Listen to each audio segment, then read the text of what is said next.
I'm also potentially walking away from a pretty significant transaction. And so there's a lot of internal battle for Yeah. sure.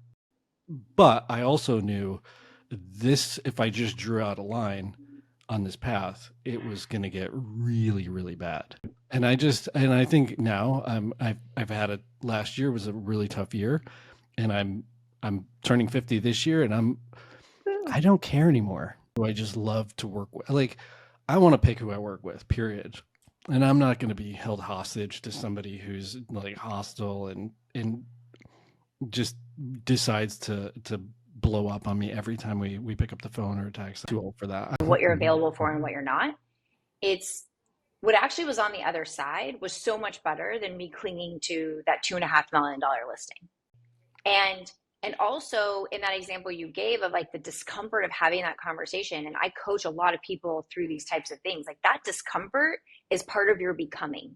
That is part of you growing into that next version of yourself who actually can hold the capacity of level of business that you want to have. Because you cannot have the business you want to have if you can't effectively hold it. I mean, who am I as a person? That am I a match for these things that I'm building and becoming? And that comes through being honest and having hard conversations.